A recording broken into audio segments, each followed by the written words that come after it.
Mais uma vez, meus amados alunos, chamamos cada um de vocês bem-vindos para o nosso momento de catecismo. A nossa aula de hoje, do dia 8 de abril, nós estamos aí na véspera da Páscoa, nesse ano de 2023. O tema de nosso estudo é, aqui como vocês podem ver, a gente vai pesquisando aqui, abrindo a nossa tela. Nós vamos estudar para hoje a lição 33, tá? A lição 33 sobre o ofício das chaves, o poder de perdoar pecados. É algo que Deus nos dá como igreja para que nós usemos de maneira saudável, de uma maneira correta a igreja e também para aqueles que se aproximam da Igreja de Cristo. Muito bem, nós iniciamos esse momento hoje em nossa aula com o Anthony, com o Ezequiel e com o Gabriel. Ainda faltam aqui o Vladimir, né, e também o Renan, né, o Renan que faz parte do grupo. O Vitor já deu informações de que não vai continuar conosco. Né? Também falta aqui conosco o Marcos. Né? O Marcos acabou não conseguindo completar a nossa última avaliação. Fica aí o nosso pedido, Marcos, por favor, complete a avaliação sobre os sacramentos do altar. Ok? Nós queremos iniciar essa aula invocando o santo nome do Senhor e oramos. Em nome do Pai, do Filho e do Espírito Santo. Amém. Senhor Deus e Pai, acompanhe-nos nesta aula, dá-nos a Tua palavra, palavra de iluminação, palavra, Senhor Deus, de confiança no poder que Tu ofertas através do Espírito Santo para a igreja administrar. O poder do perdão dos pecados, Senhor, esse poder especial que sela aqui na terra o que também é válido nos céus. E o seu desejo, Senhor, nos céus e nós como herdeiros, na Páscoa, lembramos, é prover o perdão dos pecados pela ressurreição, pelo sacrifício e a ressurreição de teu amado Filho Jesus. Acompanhe-nos nesta aula, aos que assistem, aos que participam nela presencialmente, quanto àqueles que acompanharão a sua gravação. Por amor de Jesus. Amém. Amém. Pessoal, eu vou pedir ao Ezequiel, só, por favor, ajuda ali na nossa janela. Nossos vizinhos estão hoje festivos, né? E aí o que eles falam lá acaba chegando até nós, aqui a nossa sala. Não temos esse isolamento acústico como eu gostaria, mas a gente vai seguindo assim como Deus dá. Pessoal, deixa eu tentar aqui ampliar a nossa tela. Né? Vocês têm aí a parte inicial. Uma pergunta conforme o texto de Lutero nos traz. Né? Que vem a ser o ofício das chaves. Tá?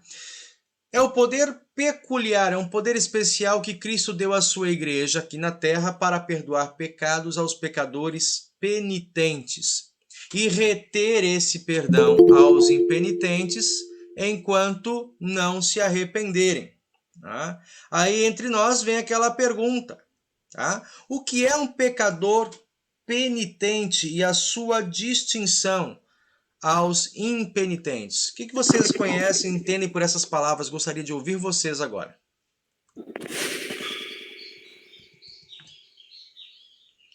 Quem toma a palavra primeiro?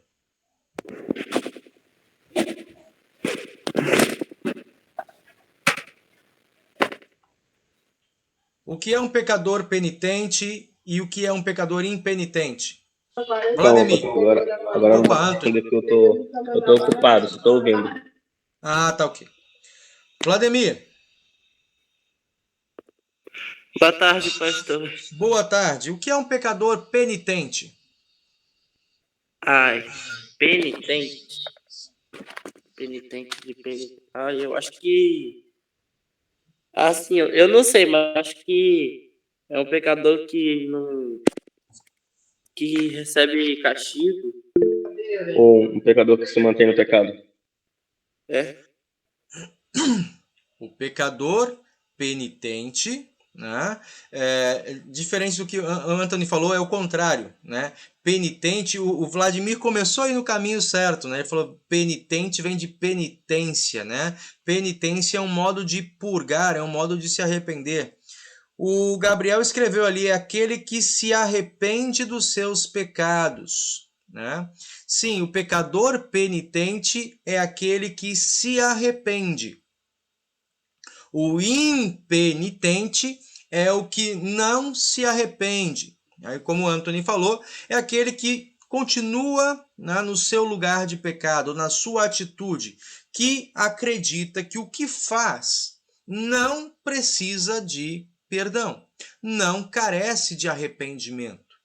E se não carece de arrependimento, né, ele chega diante do altar, ele chega diante de Deus como alguém que não, né, que não carece de perdão.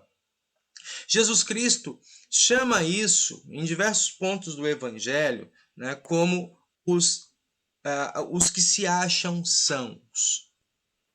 Sãos, né, aquele que não está doente. Tá? O impenitente é o doente que acha que não está doente. Qual é a chance de cuidar de um doente que acredita não estar doente, pessoal? Zero. Zero. Quais são as chances de restaurarmos a saúde a alguém que reconhece a sua necessidade, reconhece a sua doença? São maiores ou menores do que o caso anterior? Menores. Alguém que reconhece que está doente tem maiores chances de ser cuidado, porque ele se permite cuidar. Alguém que está em penitência, né, um pecador penitente, ele reconhece o seu pecado. E num primeiro momento, ele é alguém que está propenso, disponível para ir em busca do perdão. Aonde encontrar o perdão? Aí entra um ponto importante, que é a responsabilidade da igreja. Tá? Nós vemos muitas pessoas que, por conta do seu pecado e as consequências do pecado na sua vida comum, estão machucados, feridos por culpa, por desengano, por arrogância, né, por orgulho. E agora, depois de perceber que as portas onde bateu com seu orgulho não deram em nada, eles se achegam diante da igreja. E nesse momento entra um ponto importante. Ou seja, Cristo tem o ofício das chaves e entrega à igreja para que seja administrado. Cabe a nós, então, fazer uma boa administração desse recurso, desse remédio, desse cuidado que, acima de tudo, não é do Erison, não é do Vladimir, não é do Anthony. Ele é de Cristo. Ele entrega à igreja. A igreja somos nós. Então, é dele, ele entrega a nós e a gente deve administrar. Nessa administração do perdão de Deus, né, para as pessoas, cabe, nós chamamos pastores, pessoas que foram preparadas, pessoas que foram ordenadas para que eles nos comuniquem ou retenham o perdão de Deus quando a nossa penitência é falsa. Que o perdão seja retido quando a penitência é falsa. Ou seja, alguém que diz que está arrependido, mas não demonstra frutos de arrependimento, ou seja, eu faço algo que eu digo, não, tá certo, vamos pensar aqui alguma coisa. Uma coisa que a gente vê condenado nos 10 mandamentos, me citem uma. Fácil para vocês me responderem. Um pecado condenado nos 10 mandamentos. Matar? Não matarás. Não matarás. Nós aprendemos, né, com relação ao 5º mandamento, não matar, que matar se dá em diversas instâncias. Eu posso matar ferindo, tirando sangue da outra pessoa, certo? Sim. Eu posso matar também de outras maneiras. Como eu posso matar? Que não tirando sangue. espiritualmente, Espiritualmente, como? ensinando coisa errada pra pessoa. Não, aí você já está viajando demais. Ah, Jesus ensina. Mateus capítulo 5. Quem se lembra? Ezequiel? Mateus 5. Anthony, Mateus 5. Gabriel, Mateus 5. Jesus ensina sobre como nós matamos sem tirar sangue, sem ferir. Sem ferir, tirar sangue mesmo, né? Mas fere do mesmo jeito e mata. Abram suas Bíblias, gurizada.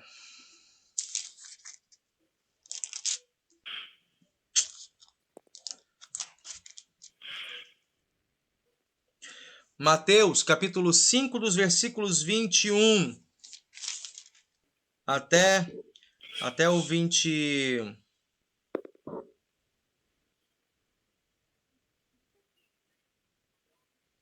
Até o 22. 21 e 22. Olha só o que está escrito. Ouçam. Ouviram o que foi dito aos antigos: não matarás. Quem matar está sujeito a julgamento. Eu, porém, digo a vocês que todo aquele que sem motivo se irar contra o seu irmão estará sujeito a julgamento. E quem proferir insultos ao seu irmão, ao próximo, tá? Estará sujeito a julgamento no tribunal. E quem lhe chamar de tolo estará sujeito ao inferno de fogo. Palavras de Jesus. Então há outros modos de matar, certo? Posso matar, e aí quando alguém vai dizer para mim, pastor, por que eu preciso me penitenciar? Eu não matei ninguém. Aí eu pego e leio com ele. Mas você tem agredido o seu irmão com palavras, fazendo bullying. Bullying, por exemplo, é um modo moderno de dizer que pessoas matam pessoas por palavras. Concordam ou estou voando demais? Concordam ou não? Concorda, o Gabriel concorda. Então, através do bullying, nós cometemos o pecado, né, de ferir emocionalmente, né, e até fisicamente. Quando através do nosso modo de falar de alguém, um outro vem e agride. Né? Um outro é induzido a cometer um crime por aquilo que eu falo mal, pelo testemunho errado que eu dou de uma pessoa. Enfim, nós estamos vendo aqui, então, alguém que cometeu esse pecado, tá? E eu vou dizer para ele, se você não está arrependido, se você cometeu esse pecado que Jesus condena, de ferir e matar o outro com a sua língua, né? E você não reconhece o seu pecado, a sua gravidade, e não está disposto a mudar a sua conduta, ou seja, deixar de praticar bullying contra outras pessoas, como pastor eu digo, o perdão de Cristo está retido, enquanto não se arrepender. Fala, Vladimir. não, eu esbarrei sem querer, acabou sendo só, tipo. Ah, tá. Tá bom?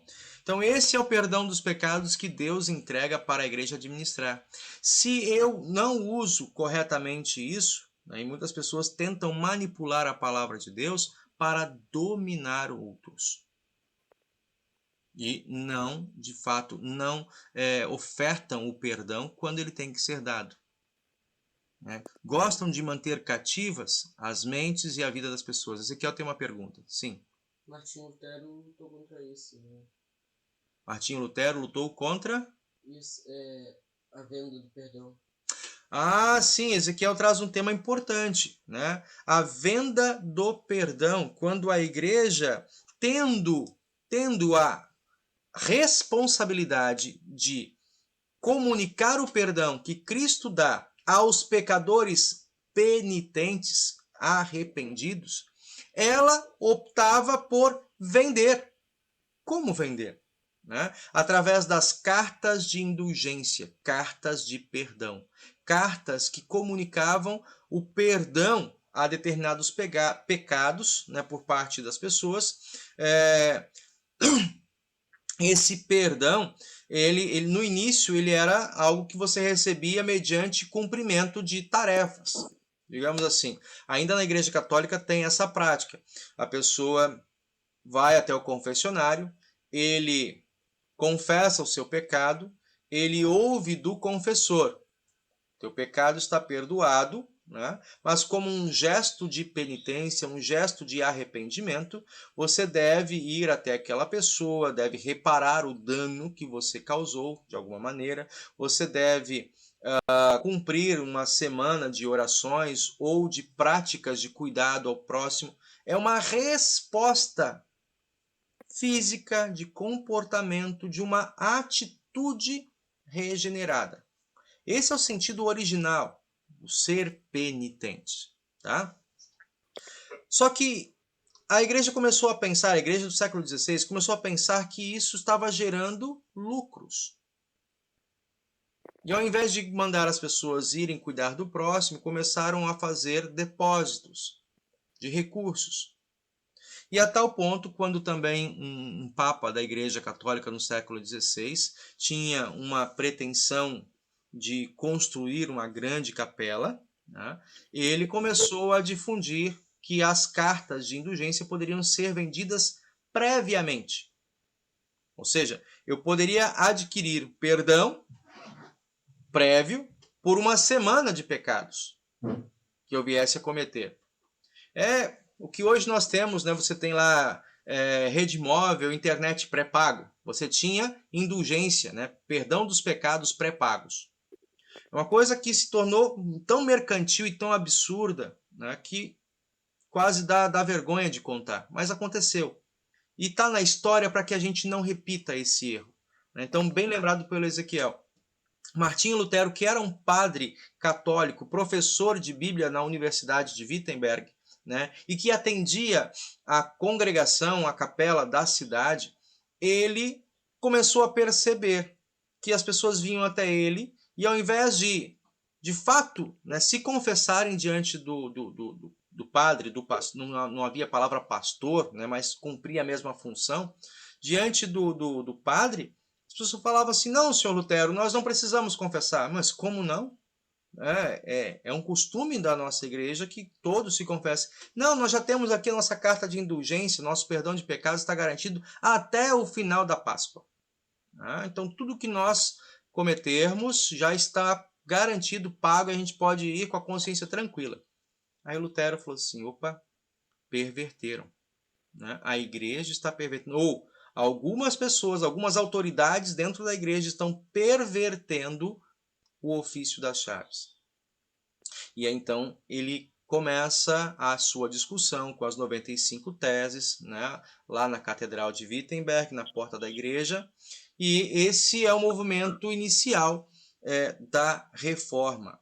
Portanto, o perdão dos pecados dados por Cristo e administrado pela igreja é algo de grande responsabilidade a nós, pastores, e de privilégio à igreja, aos cristãos verdadeiramente arrependidos, de usufruir do perdão que Cristo dá, mas também serem alertados quanto ao juízo enquanto não levarem o pecado a sério e mudarem o seu modo de vida. É isso, Ezequiel? Sim. É isso aí. Tá? Nós temos aqui a pergunta: onde é que está escrito essa ideia de que há um poder especial, como Lutero aqui traz em nossa explicação? É um poder especial que Cristo dá à igreja. Onde é que está escrito isso? Lutero responde no Catecismo Menor dizendo: nosso Senhor diz a Pedro, no Evangelho de Mateus, capítulo 16, nós temos isso aqui em nossa Bíblia: dar-te-ei as chaves do reino dos céus, o que você ligar na terra terá sido ligado no céu, e o que desligar na terra terá sido desligado no céu. De um modo semelhante, também diz aos discípulos no Evangelho de João, capítulo 20, né? 20, 22 é o texto. Recebei o Espírito Santo. Se de alguns perdoarem os pecados, são perdoados, mas se retiver, são retidos. Então nós temos dois momentos importantes nos evangelhos, tanto em Mateus, antes da crucificação de Jesus, quanto em João, após a sua ressurreição, que aliás, né, celebramos amanhã.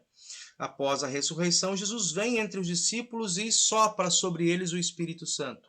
Recebam a paz do Senhor, a paz esteja convosco. Né? E na sequência ele diz, recebam o Espírito Santo. Se perdoar os pecados, estão perdoados. Se reterem o perdão, esse perdão está retido. Então é essa autoridade especial que Cristo entrega aos apóstolos, aos discípulos, né? E por sua vez a toda a igreja. Tá? O que crê segundo essas palavras, né? E traz Lutero na sua explicação? Eu creio que tudo quanto os ministros de Cristo, devidamente chamados, não é qualquer um, tudo o que eles fazem conosco por sua ordem divina, que vem dos céus, é válido e certo no próprio céu, como se Cristo mesmo, nosso Senhor, tratasse pessoalmente conosco, especialmente quando excluem da congregação pecadores manifestos e impenitentes. Tá? E quando absolvem aqueles que se arrependem dos seus pecados e querem corrigir a sua vida. Olha que aspecto importante. Tá? Pecados manifestos e impenitentes. Pastor, todos nós somos pecadores. Sim, todos nós somos pecadores. Há pecados que nós cometemos pelos nossos pensamentos. Jesus evidenciou isso aqui. Sim, é verdade, há pecados que nós cometemos no pensamento, como o pecado da inveja, por exemplo, como o pecado da ganância, né? Como o pecado...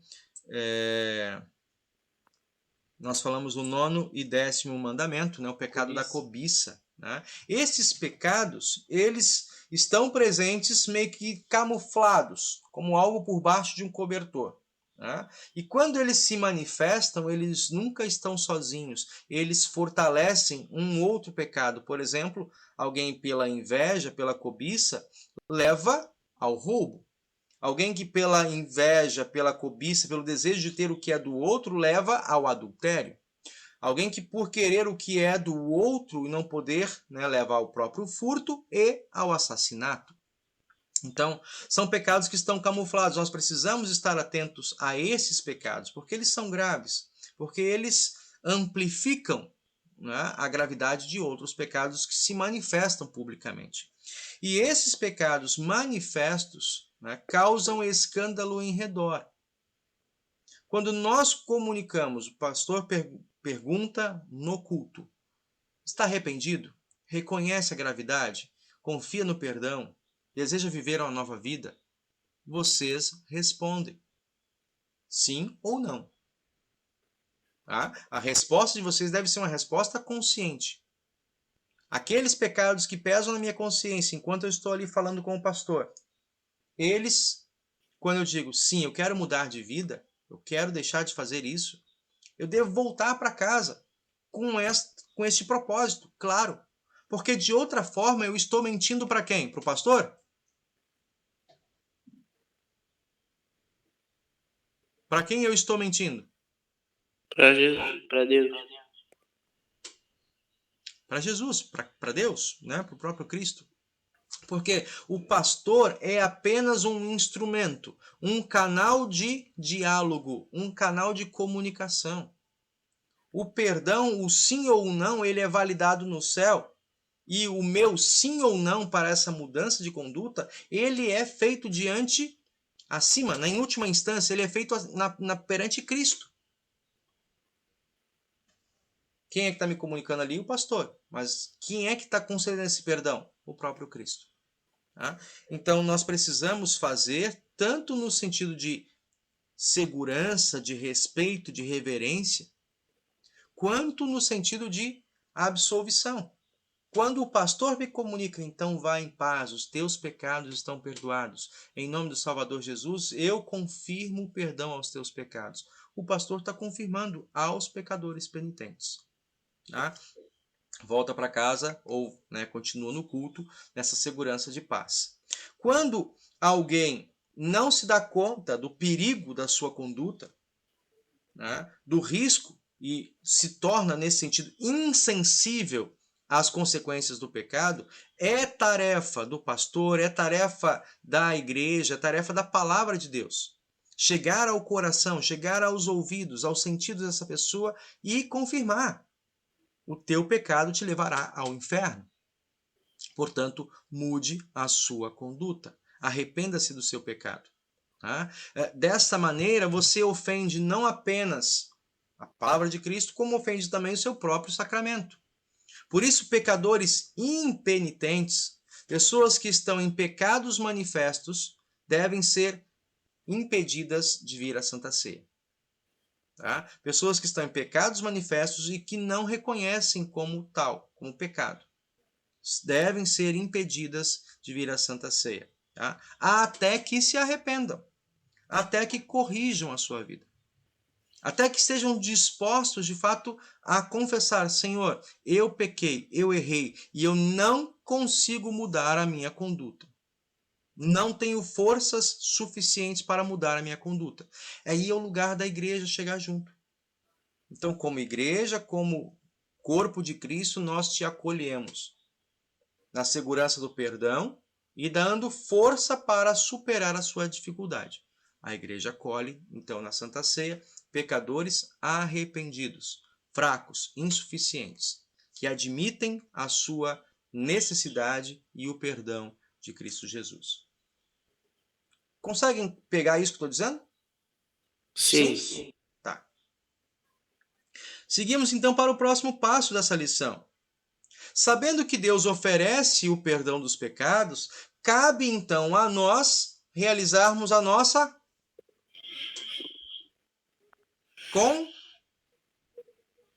confissão.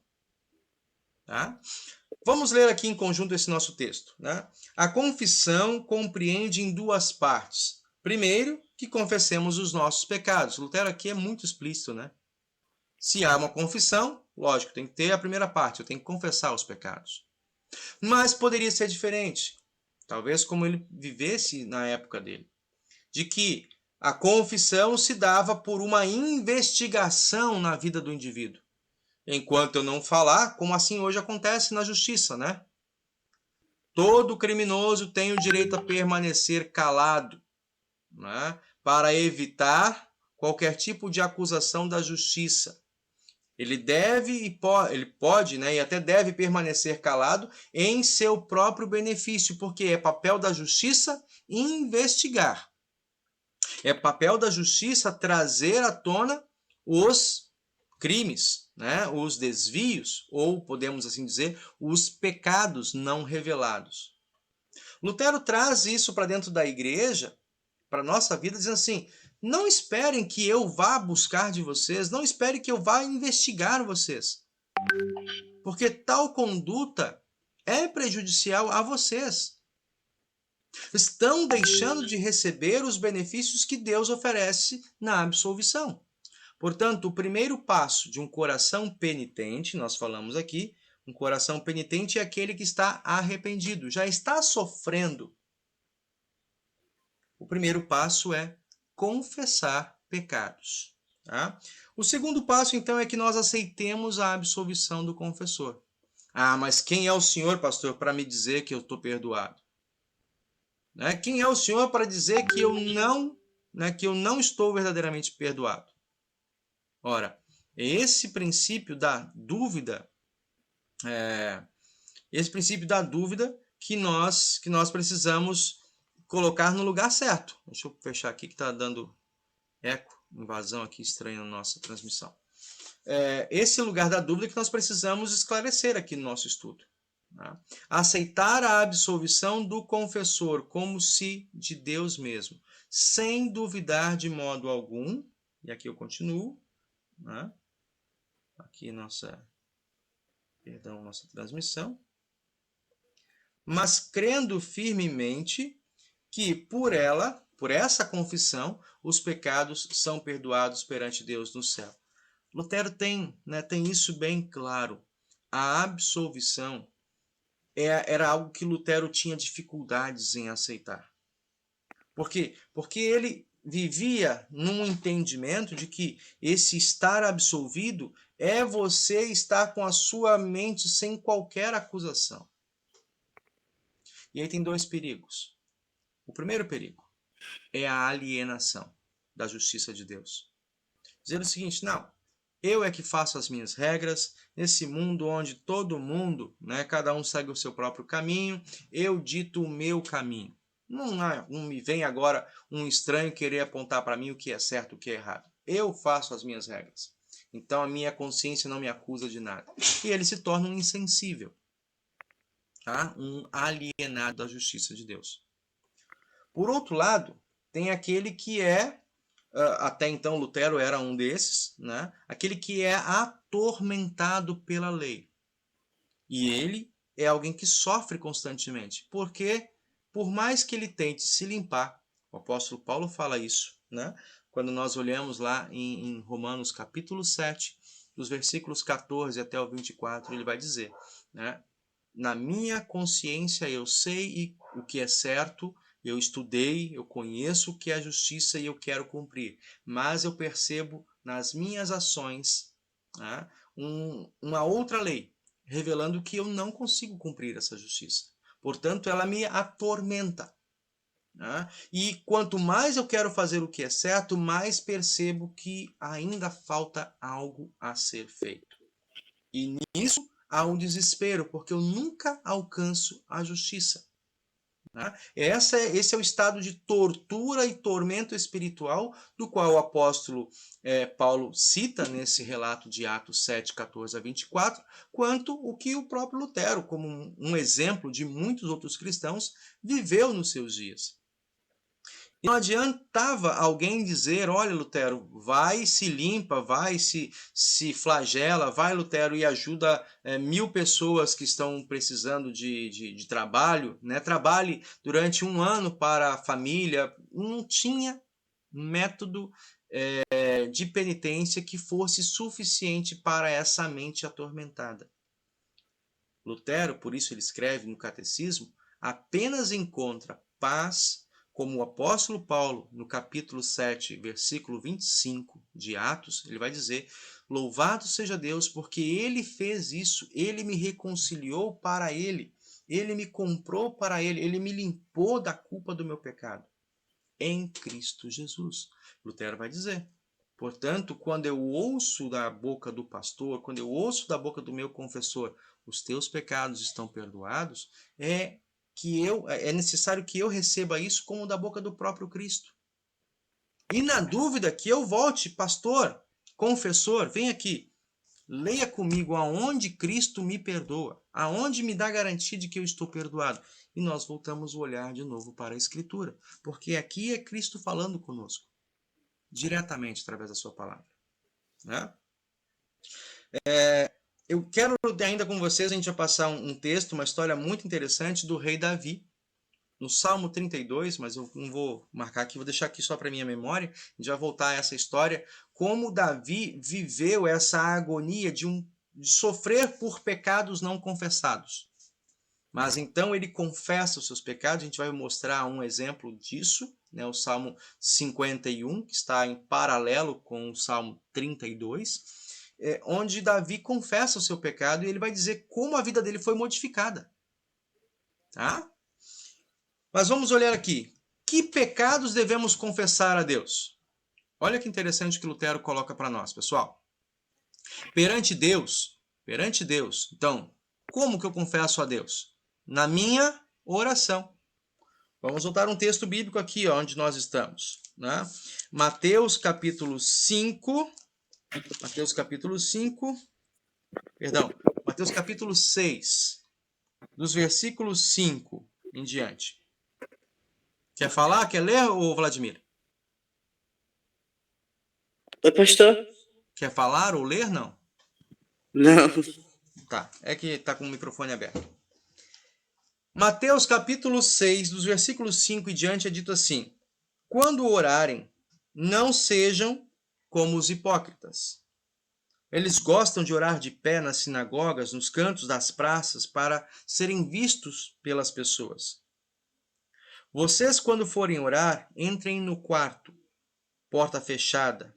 Orem ao Pai, que está em secreto. E Ele, que os vê em secreto, recompensará cada um de vocês. Então, diante de Deus, quando eu me confesso, eu devo me confessar culpado de todos os pecados, é nesse momento da minha oração particular. Seja pela manhã ou seja no final do dia, quando eu for falar com Deus. Senhor, das muitas promessas que te fiz, dos muitos propósitos que coloquei na minha vida, né, hoje eu venho confessar-te que estou culpado por esses pecados.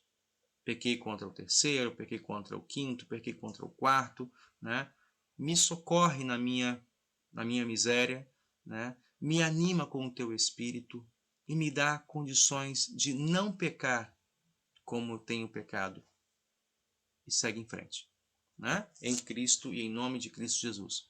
Então há aqui, que pecados? Perante Deus eu devo me confessar culpado de todos os pecados, também dos ignorados. Tem pecado que a gente comete e não se dá conta. Lutero vai nesse aspecto. Daqueles que eu acredito que está tudo bem, mas tu sabes melhor do que eu a tua palavra. Né? Quando nós oramos no Pai Nosso, perdoa-nos as nossas dívidas. E quais dívidas? Aquelas que eu conheço, que eu tenho memória, e aquelas que eu esqueci. Tá?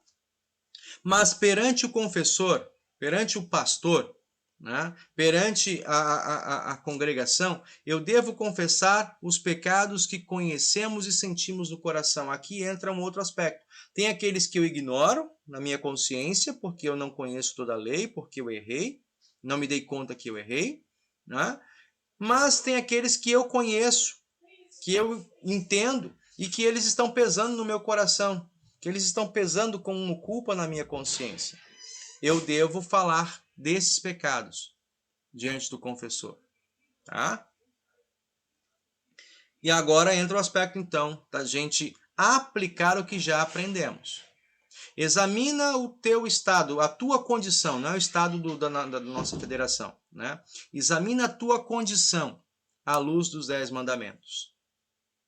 Vocês vão pensar, como é a minha situação, a minha conduta diária, como filho? Como é a minha conduta diária como irmão? Como é a minha conduta diária frente a autoridades, sendo eu filho e neto? Né? Como é que eu estou respondendo às autoridades na minha escola, na minha igreja? Tá bom? Se eu sou licencioso, contencioso, irado, se eu tenho sido negligente, negligente também com a palavra, negligente com o estudo, negligente com a presença no culto, negligente com a minha vida devocional. Se fizeste mal a alguém por palavras e ações, se roubaste, se descuraste, se cometeste algum dano. Tá? Algumas dessas palavras não estão no nosso vocabulário. Gostaria até de saber se alguém teve a curiosidade de procurar alguma dessas palavras para poder compreender o seu significado. Alguém?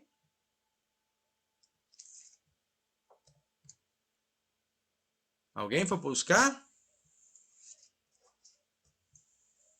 Não, né? Vamos tentar buscar agora, né?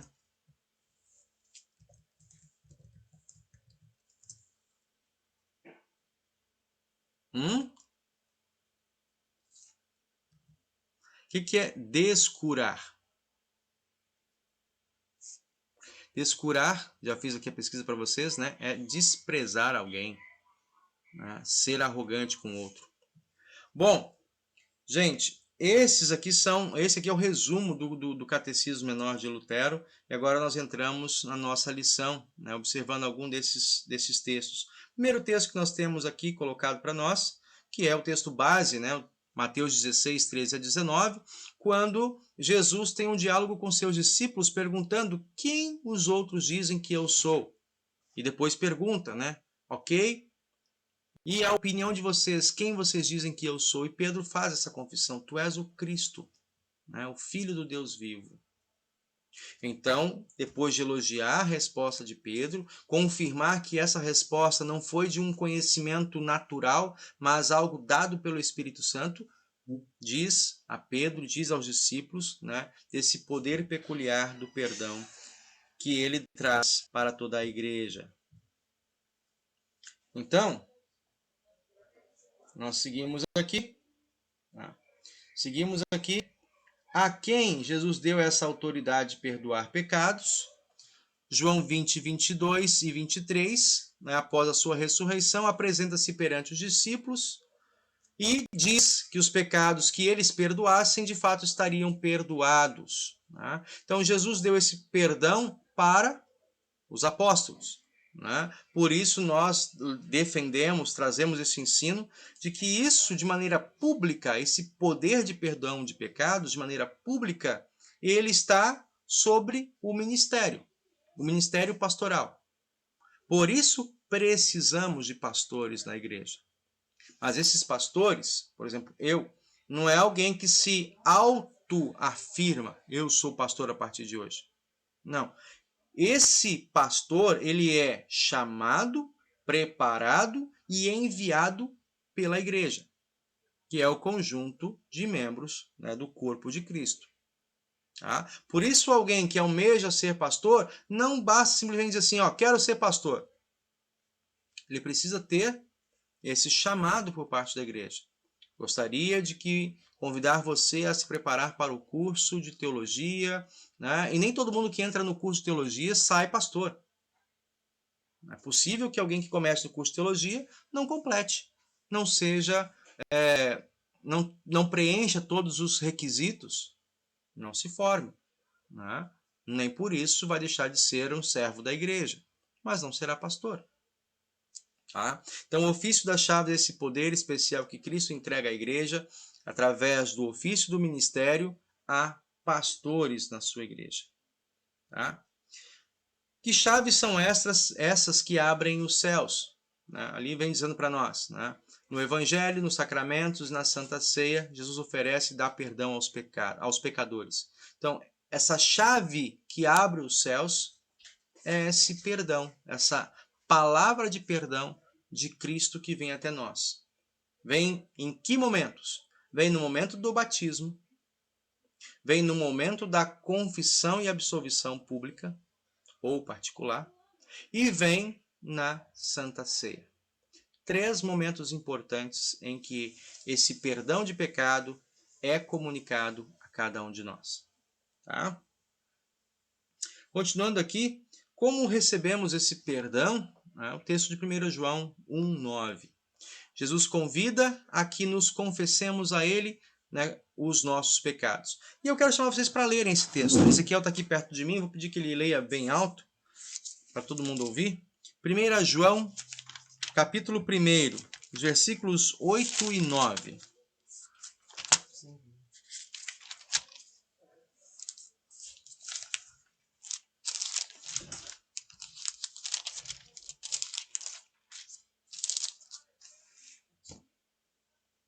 Primeira João, capítulo 1, dos versículos 8 e 9.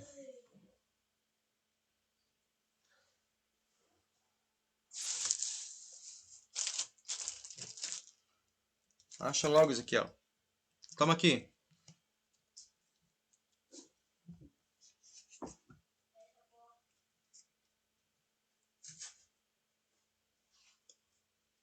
Primeira João, capítulo 1, versículos 8 e 9.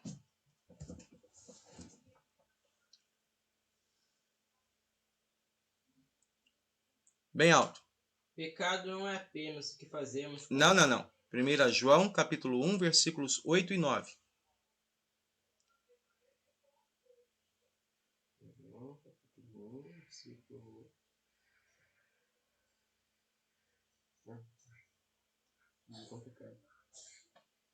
Se dissermos que não temos pecado nenhum, a nós mesmos nos enganamos, e a verdade não está em nós. Se confessarmos os nossos pecados, Ele é fiel e justo para nos perdoar os pecados e nos purificar de toda injustiça. Isso. Então, tem um primeiro aspecto. Se eu digo que não tenho pecado, não é Deus que está enganado, sou eu mesmo. Tá? A verdade, por favor, fecha a porta. A verdade não está em nós. Tá? Não é um ato de inteligência, não é um ato de orgulho, dizer assim, eu não tenho pecado. Pode ficar, pode ficar. Eu não tenho pecado. Mas confessar esses pecados a Deus é, antes de tudo, um ato de fé. É um ato de fé. Por quê? Porque eu estou confiando, eu estou declarando que eu confio na sua palavra, na sua autoridade. E que nessa confiança assumo a minha dependência, assumo a minha falha, assumo o meu pecado. E que, por sua vez, eu confio na promessa do perdão. Eu confio na absolvição que está sendo ofertada por Cristo. Né? Então, é nesse sentido que nós falamos aqui. Se dissermos que não temos pecado, a nós mesmos nos enganamos e a verdade não está em nós. Mas, se confessarmos os nossos pecados, Ele é fiel e justo para nos perdoar os pecados e nos purificar de toda injustiça. Tá? Por isso, ali diz o texto, ele nos convida a confessarmos a Ele os nossos pecados e garante que nos perdoa. Né? A igreja, então, deve usar esse ofício das chaves como? Aqui está o texto de Mateus, está o texto de Mateus, capítulo 28, dos versículos 19 e 20. Essa palavra, né, aqui em Mateus é o envio de Jesus. Essa palavra aqui em Mateus é o envio de Jesus. Calma aí, tem um troço aqui dando errado na minha transmissão.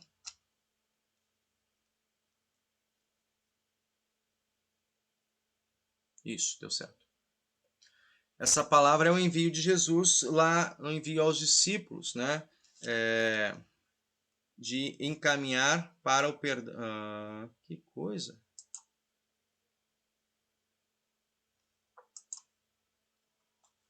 Dando erro aqui na comunicação. Parou? Parou. Equilibrou. Tá certo.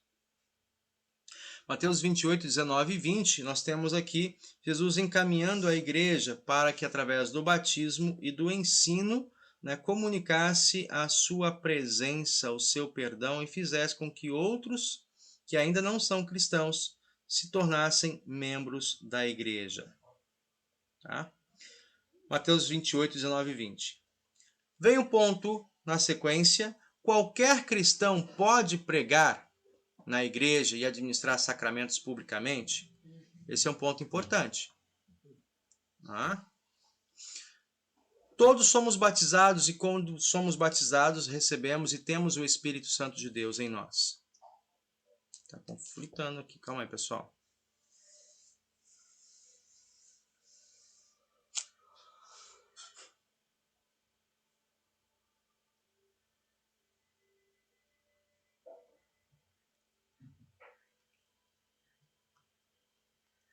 Deixa eu desligar isso aqui. Aí, pronto. Agora sim. Alguma coisa falhou? Não.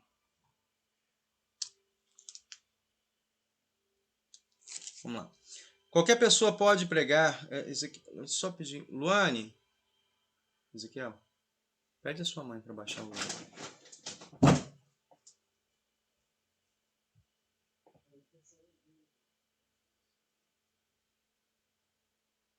Obrigado. Quando diz aqui o nosso texto, somente os pastores, né, e os missionários chamados e enviados pela igreja podem usar o ofício das chaves. É o que eu já disse anteriormente. Né?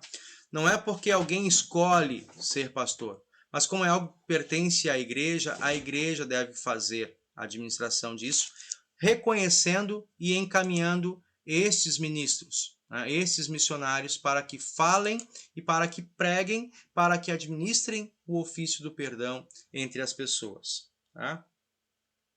Quando confessamos os nossos pecados, aqui é um ponto importante. Né? Na Igreja Católica Apostólica, a confissão, ela muitas vezes é tratada como uma obrigação, com data marcada. Uma vez por ano, cada cristão deve ir até o confessionário e falar, né, confessar os seus pecados ao bispo, ao padre, né, ao pároco.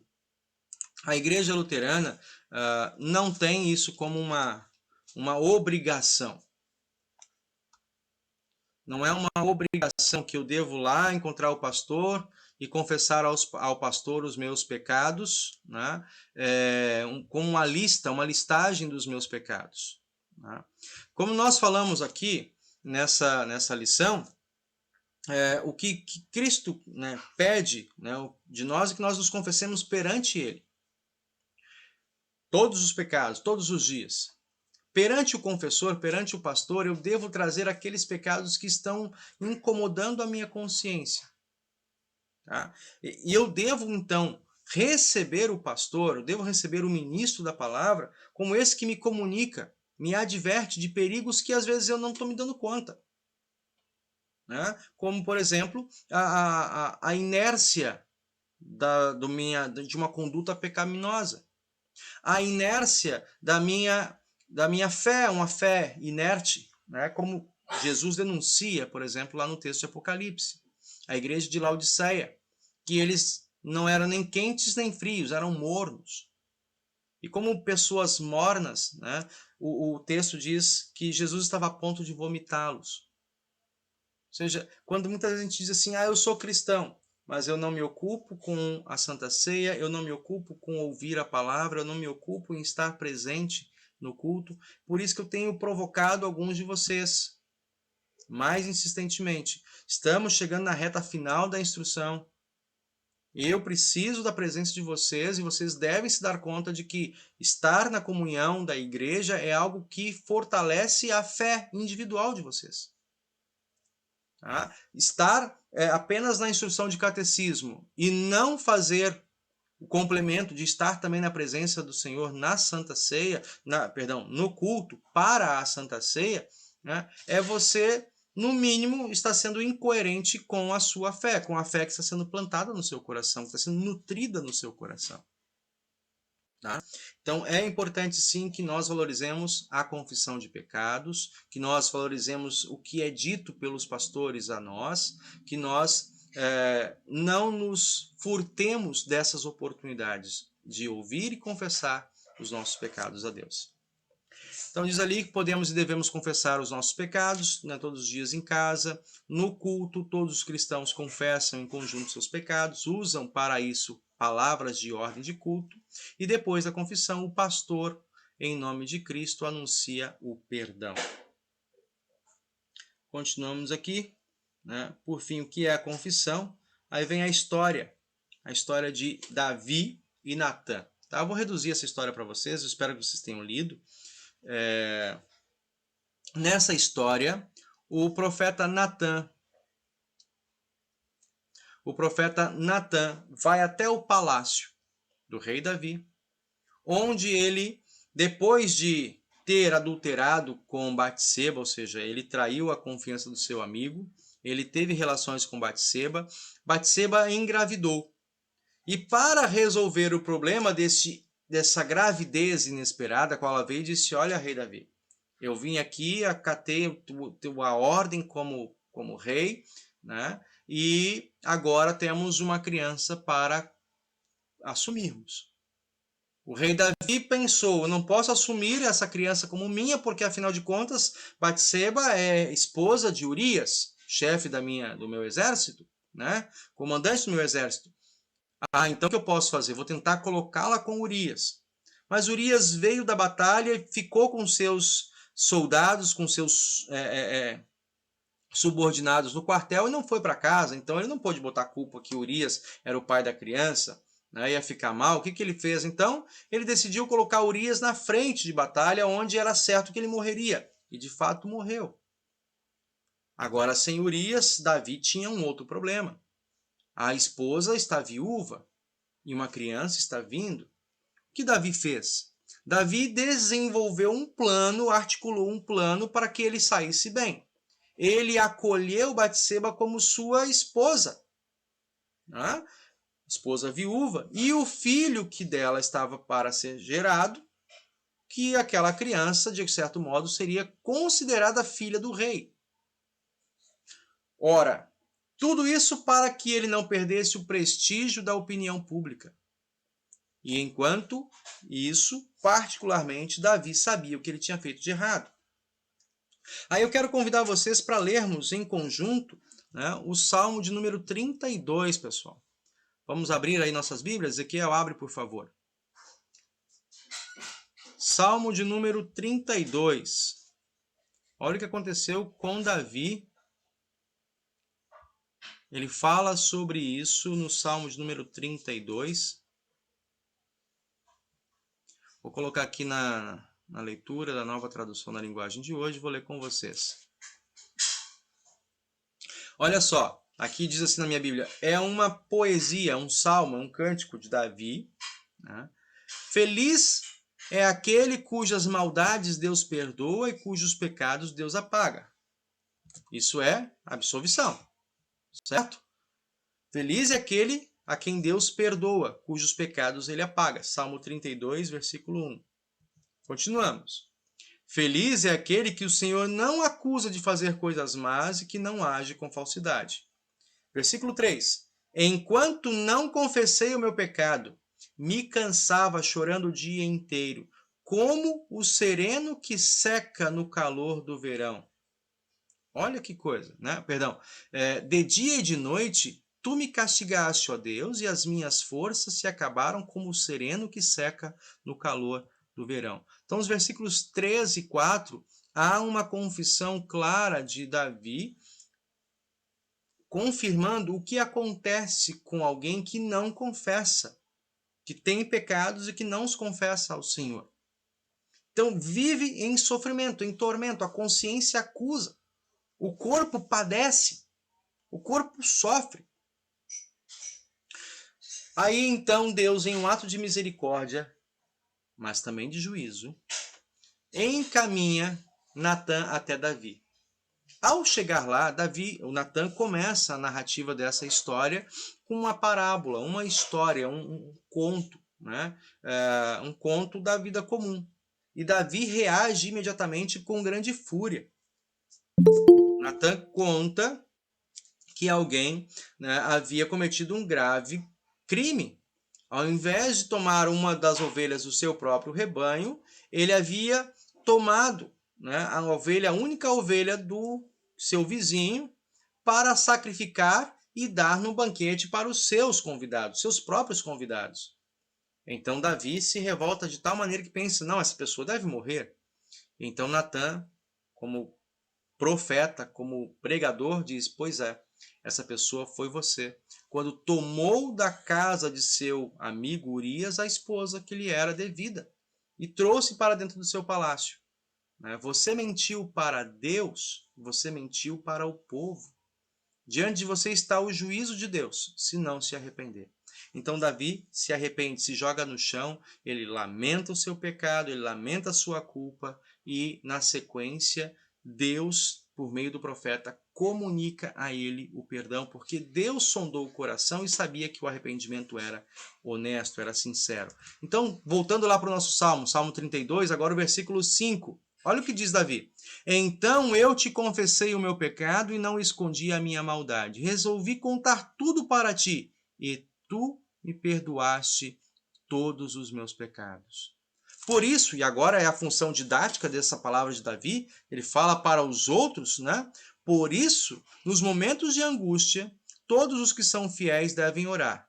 Assim, quando as grandes ondas de sofrimento vierem, não chegarão até eles. Né? Tu és o meu esconderijo e me livras da aflição. Canto bem alto a tua salvação, pois me tens protegido. E assim ele continua o salmo. Nesse mesmo caminho, agora convido vocês para olharmos um outro salmo. O salmo de número 51. Salmo de número 51. Ezequiel, lê para mim lá só o primeiro versículo lá que fala do título deste salmo. Salmo de número 51. Bem alto para nós.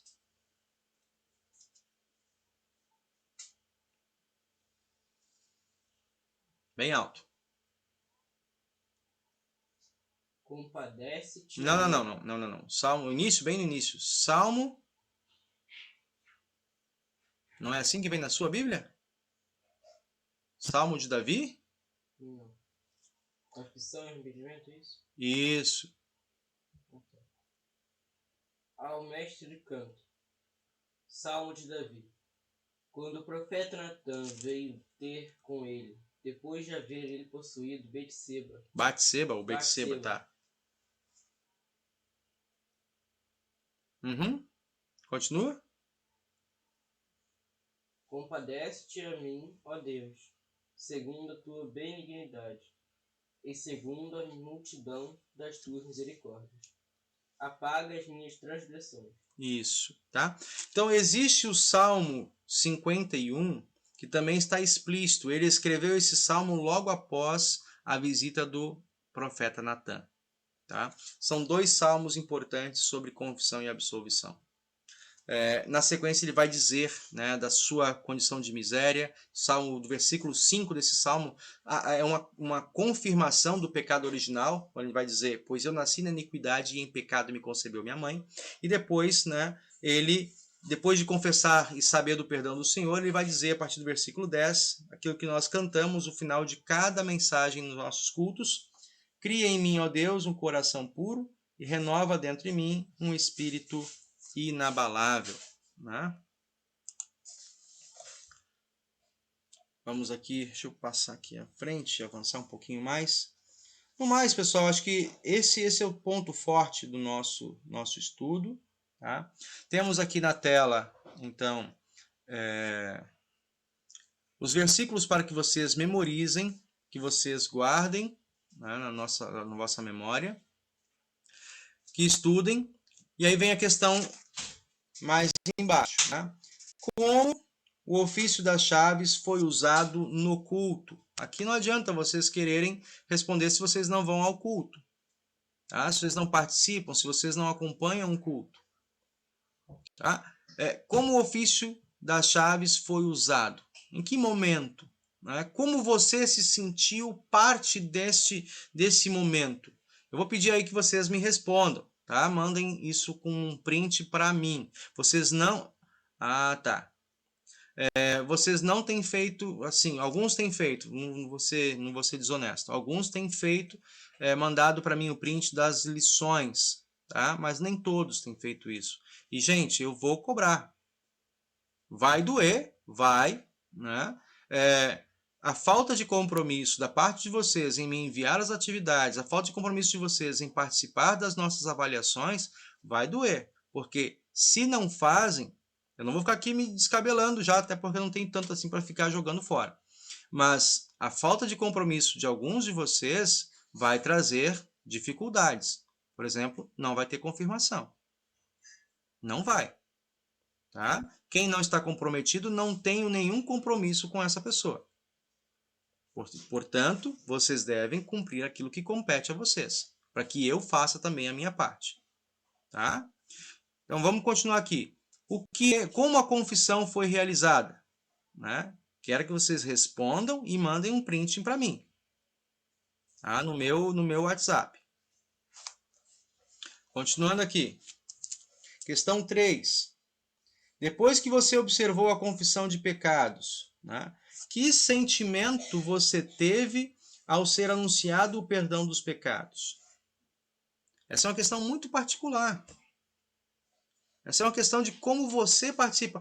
Eu vou lá, vou acompanhar, pastor, a transmissão do culto que o senhor fez. Não é a mesma coisa.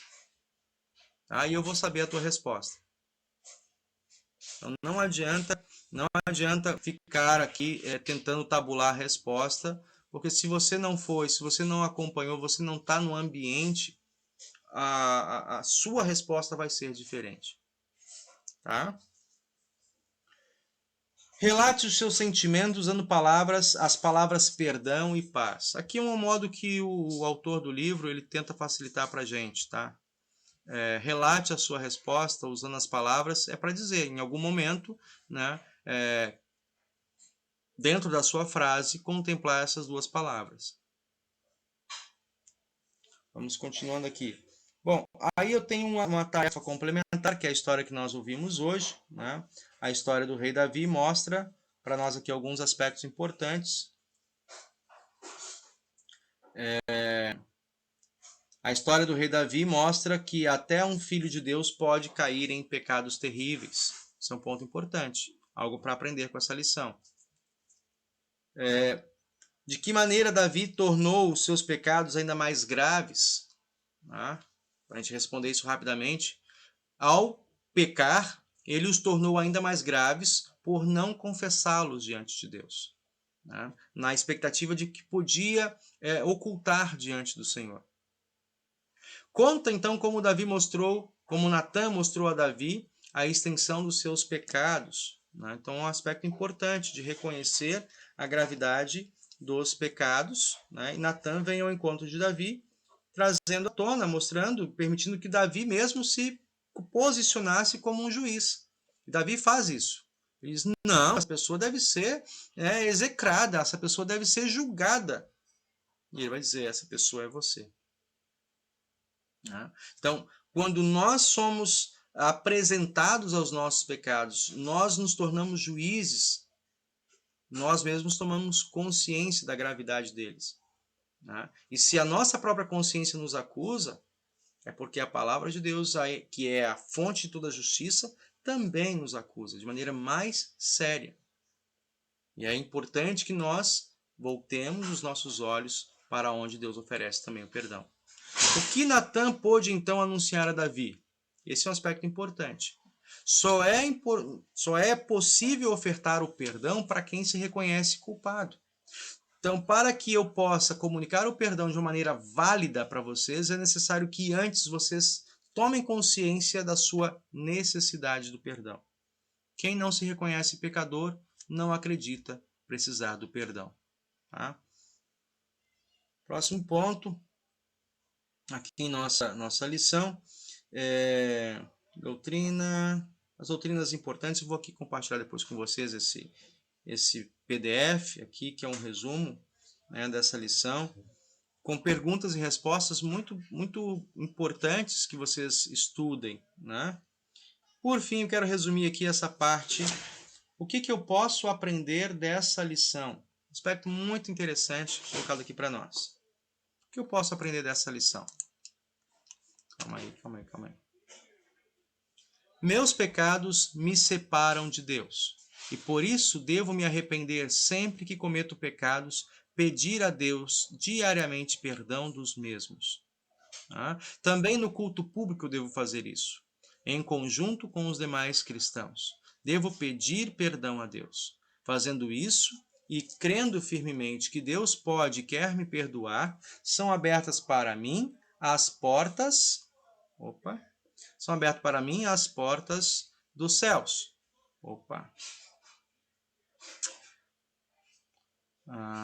Cadê? Devo pedir perdão a Deus. Fazendo isso, serão abertas para mim as portas do céu e eu poderei entrar. Então, esse é o resumo dessa aula importante, pessoal. Alguém está com dúvida? Alguém gostaria de algum esclarecimento? Ezequiel? Tudo em paz? Davi? Gabriel? Tranquilo? Tudo em paz? Desculpa, Vladimir, Anthony e Marcos. Tudo bem? Marcos? Tudo bem, pastor. Estava procurando o microfone aqui. Tudo bem. Que bom. Nenhuma dúvida, Marcos? Ok. Como você chegou um pouquinho atrasado, Marcos, eu recomendo que você depois acompanhe essa aula que ficará gravada desde o seu início. E também, aproveitando aqui o momento, que você me entregue as atividades sobre Santa Ceia para que a gente possa fazer a prova. Tá bom? Como o prazo expirou, eu preciso voltar lá na plataforma e reagendar para você, senão vamos repetir o link para todo mundo. Mas eu preciso do print das lições que você fez. Lição 32, 31 e 32. Me encaminhe, por favor, pelo meu WhatsApp pessoal. Tá lá, você pega na lista lá o meu nome, encaminha para mim. E aí, na sequência, eu vou lá na sala, baixar a plataforma e reagendar a prova. Tá bom? Encaminho para você. É isso, pessoal, por hoje. Vocês têm então a tarefa para essa semana e nós, ao longo da semana, eu quero que vocês encaminhem para mim o print da lição 33 para que a gente inicie a lição 34 já na semana próxima, tá bom? Encerro com uma oração. Senhor Deus e Pai, graças te damos pelo perdão em Cristo Jesus. Neste tempo de Páscoa que nós estamos vivendo, nós suplicamos que cada vez mais nos auxilie a reconhecer os nossos pecados pelos quais Cristo foi crucificado e abraçarmos o perdão que Ele, com sua ressurreição, garante a cada um de nós. Permita-nos, Senhor, como jovens em instrução bíblica, podermos ter esse testemunho constante em nosso falar e em nossas atitudes. Que nós vivamos em conformidade, em penitência perante Ti e perante a Tua igreja na terra. Livra-nos, Senhor, de corações endurecidos, de mentes alienadas, que supõem viver bem sem Deus. Mas que Tu nos guardes, Senhor, e na segurança que Cristo nos dá, de que em espírito e em verdade nós trilhamos como suas testemunhas, nós vivamos dia após dia, certos de que o nosso lugar está guardado no céu pelo sangue precioso do Cordeiro de Deus, Cristo Jesus, o nosso Salvador. E é em nome dele que nos despedimos sob a tua bênção. O Senhor nos abençoe e nos guarde. O Senhor faça resplandecer o seu rosto sobre vós e tenha misericórdia de vós. O Senhor sobre vós levante o seu rosto e vos dê a sua paz. Amém. Ok, pessoal, essa nossa aula, nosso momento de instrução. Eu agradeço a companhia de todos vocês. Tchau, pastor.